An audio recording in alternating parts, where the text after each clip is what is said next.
Oh mais si ça arrive, ça va être le feu. Lewandowski qui peut rejoindre Messi à Miami. On sait que l'attaquant va participer à sa dernière année avec le Barça. L'Inter Miami prépare une offre de contrat de 2 ans pour l'attaquant Lewandowski. Après Luis Suarez, imaginez Messi jouer avec Lewandowski. Les gars, laissez-moi vous parler de Remake.io. On voit très bien actuellement les sommes qu'on peut faire sur TikTok en une vidéo, regardez ici. Dis-toi que sur Remake.io, tu peux faire pareil même sans montrer ta tête. T'as juste à prendre une vidéo YouTube, tu vas copier le lien de celle-ci, tu vas mettre la vidéo sur Remake.io, tu vas copier le lien ici. C'est une IA qui va formatiser ta vidéo et la ressortir en format TikTok. En prenant les meilleurs moments de ta vidéo, tu peux bien évidemment ajouter toi-même tes paramètres, l'heure, la minute, la seconde, si tu veux mettre des sous-titres ou pas dans ta vidéo. T'as plein de fonctionnalités et une fois que c'est terminé, ta vidéo va sortir en format TikTok, prête à être postée et prête à gagner. Non mais tous les jours, il y a un nouveau joueur qui veut rejoindre l'Inter Miami pour jouer avec Messi. Vous l'avez compris les gars, l'image qu'il y avait derrière, Lewandowski. On le sait tous, Lewandowski participe à sa dernière année au FC Barcelone, ensuite il partira l'été prochain. Robert Lewandowski a reçu une offre de l'Inter Miami pour rejoindre le club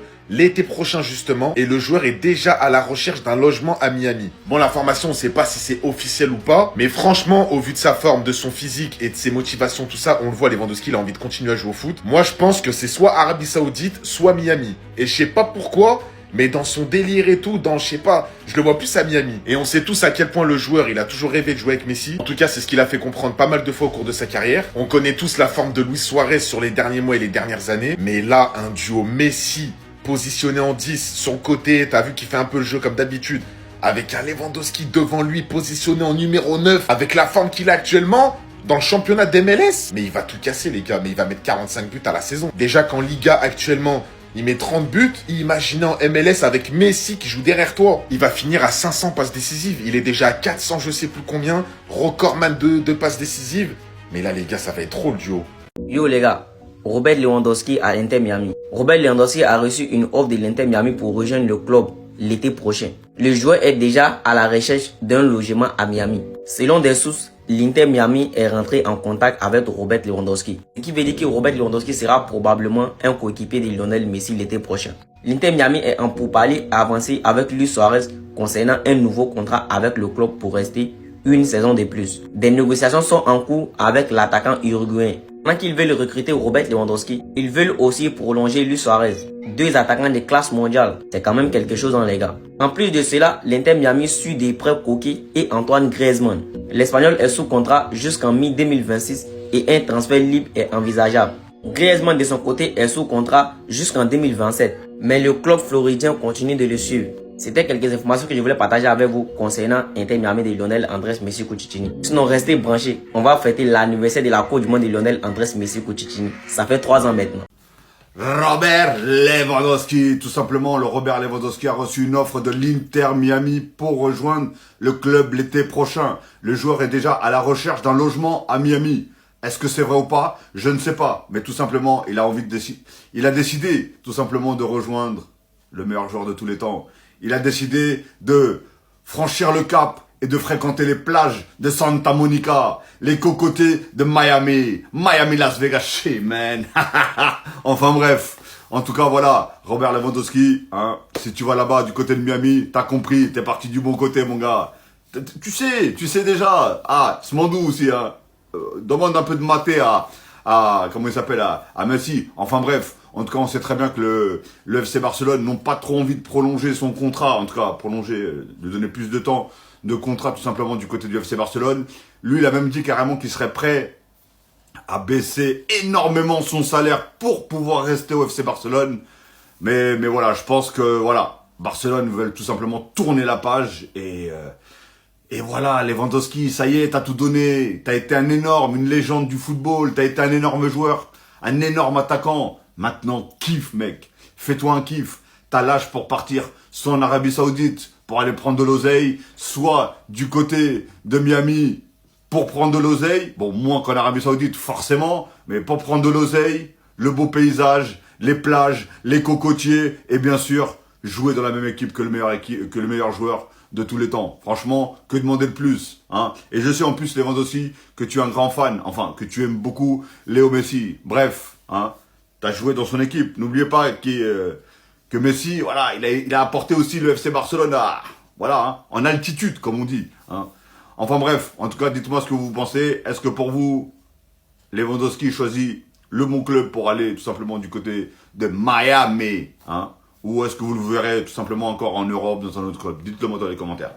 Et bah voilà, ça sera pas pour aujourd'hui. Je m'apprêtais à me moquer du FC Barcelone, mais ils m'ont calmé. Ils m'ont calmé. Même face à une division de 3, on n'est pas tranquille. La honte. Et pourtant, c'était très bien parti. On avait beaucoup de réussite. Les 3 buts du Real Madrid sont des buts avec beaucoup de chance. Et allait dire que contrairement au FC Barcelone hier, nous au moins, on n'a pas attendu 75 minutes pour marquer le premier but. Sauf que nous là, aujourd'hui, c'est encore pire. On a encaissé 2 buts. 2 buts face à Talavera. Le premier but c'est sur penalty, un penalty douteux, avec la VAR ça passe pas. Le deuxième but sur un CSC, encore une fois Kylian Mbappé à l'origine. Et le troisième but c'est pareil, Mbappé fait un tir à distance devant la surface, le gardien fait un mauvais arrêt, ça rentre. C'était que des buts comme ça, Talavera eux, leur premier but, regardez comment c'était construit. Sur une magnifique action sur le côté droit, il fait un centre à ras de terre qui vient passer devant toute la défense du Real Madrid. Et son coéquipier met le ballon dedans. Et leur deuxième but c'est sur un coup franc qui vient taper la barre et leur attaquant termine le boulot. Même là on n'est pas tranquille. Il y a bien un joueur qui m'a fait plaisir aujourd'hui les amis, c'est tout simplement Endrick. Aujourd'hui encore une fois, c'est tellement injuste. Rares sont les matchs d'Endrick avec le Real Madrid où il n'est pas bon. Même si oui aujourd'hui c'était face à une division de 3, mais quand même.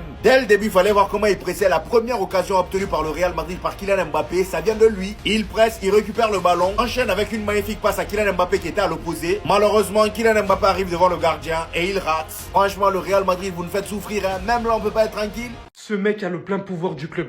90 minutes contre une équipe de Détroit en Coupe du Roi. Il est complètement fou pour parvenir à son record, ça il va le faire, il n'y a pas de souci. Il reste un seul match avant la fin de l'année. Et il aura officiellement atteint le nombre de buts de Ronaldo en 2013. En gros, un doublé là lors du prochain match, il le dépasse. Et même si c'est stratosphérique ce qui est en train de se passer, pour atteindre son objectif, ça, il n'y a pas de souci. Et je pense que c'est pour ça que Xabi Alonso l'a laissé autant de temps. Mais en attendant, notre équipe, ça donnait quoi? On se prend 2 buts contre une équipe de Détroit. Des joueurs qui ont tellement montré de bonnes choses, qui auraient mérité un but aujourd'hui. Les seules fois où ils ont la possibilité de s'exprimer en Coupe du Roi, ils n'ont pas pu faire quoi que ce soit. Qui a vu aujourd'hui le match de Endrick? Ils ne méritaient pas un petit but. Ils ont absolument tout réuni autour de Mbappé, il n'y a pas de souci, c'est pour une cause, vraiment. Mais les gars, on est passé à rien de faire match nul contre une équipe de Détroit. Vous savez à quel point on aurait été la risée? Est-ce que vous savez à quel point on aurait été la risée, les gars? Alors qu'on pouvait tellement pratiquer un beau football aujourd'hui, totalement libéré, donner de la confiance à certains joueurs qui n'en avaient pas. On va se réjouir du fait que Mbappé va battre un faux record et c'est tout. Et encore, il lui reste à faire. Mais bon, franchement. Ça doit vraiment être incroyable d'être riche, les gars. Regardez Nasser El Khelaifi, le président du PSG. Le mec, il vient de perdre 60 millions d'euros dans un procès face à Kylian Mbappé. Rien à foutre, les gars. Il garde le sourire, pouce vers le haut. Il garde le sourire. Nous, les gars, on se prend une amende de 50 € pour stationnement. C'est fini, les gars. Notre semaine, elle est gâchée. On a l'impression qu'on va jamais s'en remettre. Lui, hier, les gars, c'est tombé. Le verdict est tombé hier. 60 millions d'euros perdus. Perdus par le PSG. Il s'en fout complètement. Il s'en fout réellement. Et me dit pas, ouais, c'est vrai que c'est pas directement à lui. L'argent, c'est, voilà, au prince Qatari, d'accord. Pas de problème. Mais c'est encore pire, j'ai envie de vous dire. C'est comme si t'es au travail. C'est toi qui gères les caisses d'argent au travail. C'est toi qui gères les finances. Et tu viens de faire perdre 60 millions à ton taf. Mais tu te rends compte, c'est encore pire, j'ai envie de vous dire, les gars. C'est encore pire. Et c'est là où je vous dis, c'est encore une fois, c'est incroyable d'avoir ce sentiment où l'argent, c'est pas un problème. 60 millions, qu'est-ce que c'est 60 millions? C'est de l'argent de poche pour eux. C'est de l'argent de poche, le frère. C'est comme si t'as perdu une pièce de 2 €, les gars. Et encore, même une pièce de 2 €, ça t'atteint quand même un petit peu. Non, c'est une dinguerie, les gars, c'est une dinguerie.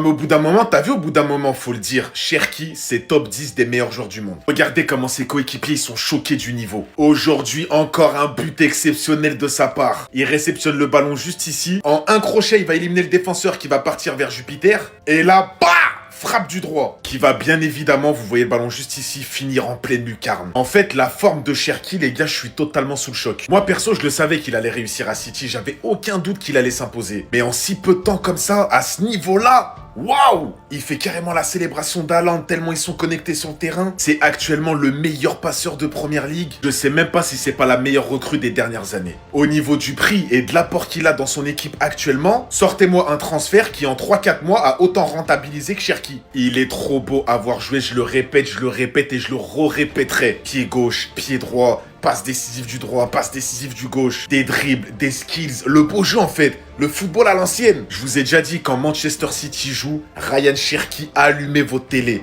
allumez vos télés. Vous allez pas être déçus. Et pour le moment, c'est une masterclass. En ce moment, il est sur un nuage et ça fait trop plaisir, les gars. C'est un ancien Lyonnais, on n'oublie pas. Il y en a beaucoup qui l'ont critiqué, ce joueur. Il y en a beaucoup qui l'ont jugé très vite et qui l'ont remis en question et qu'ils avaient faux sur toute la ligne sur lui. En fait, vous vous rendez pas compte de ce qu'il est en train d'accomplir.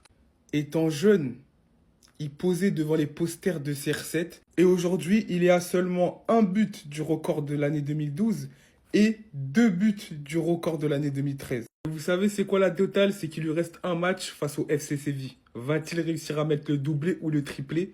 C'est la question qu'on se pose. Tout le monde se demandait pourquoi il était encore sur la pelouse à la 77e minute contre une 3e division qui jouait le maintien. Première réponse, c'est parce que c'est le boss. Et la deuxième réponse, c'est que sans lui, le Real Madrid, ils auraient pu perdre. Parce qu'à la dernière minute, voilà ce qui s'est passé. Un gros sauvetage à 3-2. Heureusement que le boss était encore là pour mettre un doublé.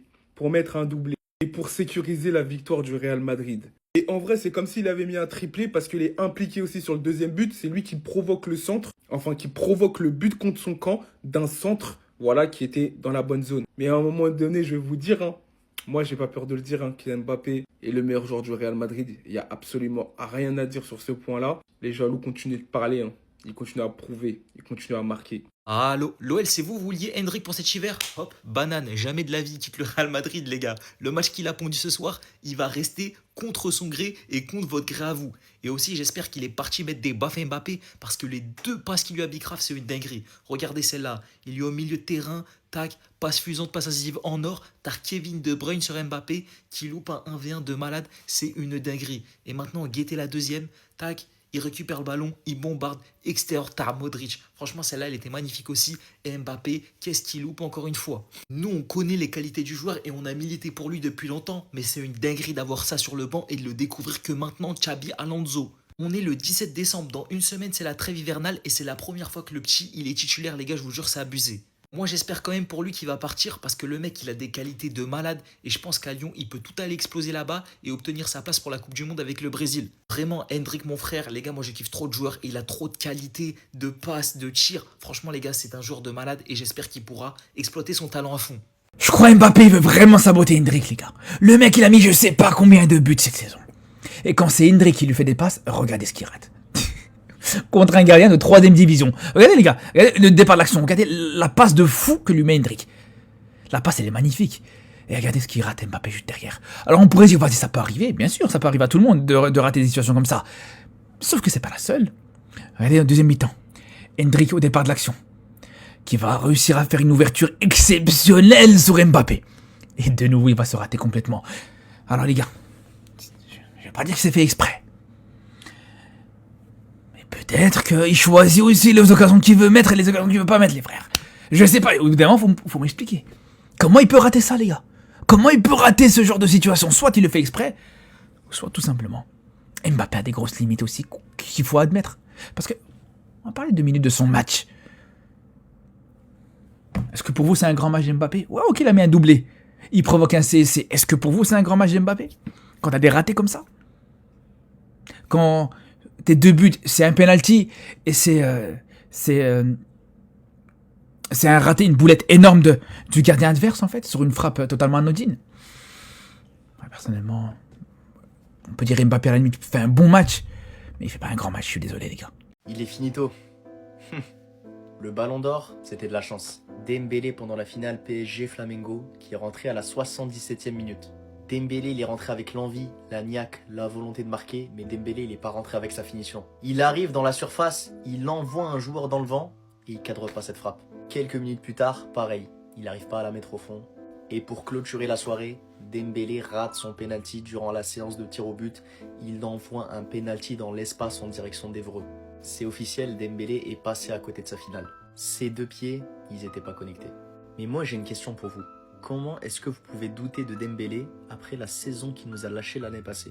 Tu retournes 1 an en arrière, tu vas en décembre 2024, Dembélé c'était pas la folie non plus. C'était pas le Dembélé Ballon d'Or qu'on a vu en deuxième partie de saison. C'était un Dembélé qui était bon dans le jeu, qui se créait des occasions et qui ratait aussi des face-à-face. Et pourtant, on sait tous comment ça a fini.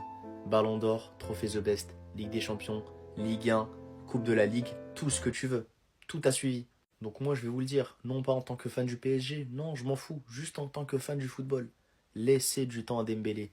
Ce soir, il n'a même pas été titulaire. Ça veut en dire long. Ça veut dire qu'il n'est pas encore de retour à 100%. Et même en n'étant pas 100%, Dembélé, c'est l'un des joueurs qui a le plus tiré au but alors qu'il est rentré à la 77e. Et c'est aussi l'un des joueurs qui a touché le plus de ballons dans la surface de réparation alors qu'il est rentré à la 77e. Tes chevaliers là, t'as trop la rage. T'as trop la rage. Les victoires comme ça, où tu sais que c'est lui qui t'a fait gagner. C'est le gardien qui t'a fait gagner. Il a fait 4 parades.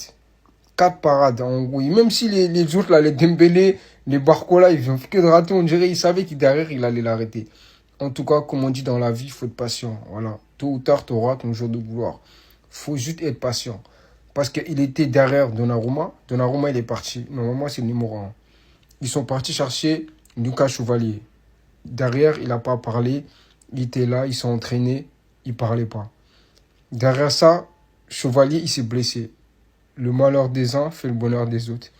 Il a remplacé 2 matchs, 2 clean sheets.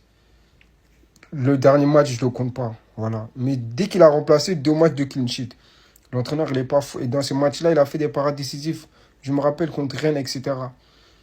Là, ça y est, c'est le numéro 1. Non, là, il n'y a même pas de doute. C'est le numéro 1. Après, on ne sait pas, parce qu'Enrique, lui, il est fou dans sa tête. Mais moi, je pense que là, il est numéro 1. Plus, même balle au pied, les gars, il est bon. Il n'est pas dégueulasse. Il est serein. Et il ne parle pas beaucoup. Voilà, j'aime bien.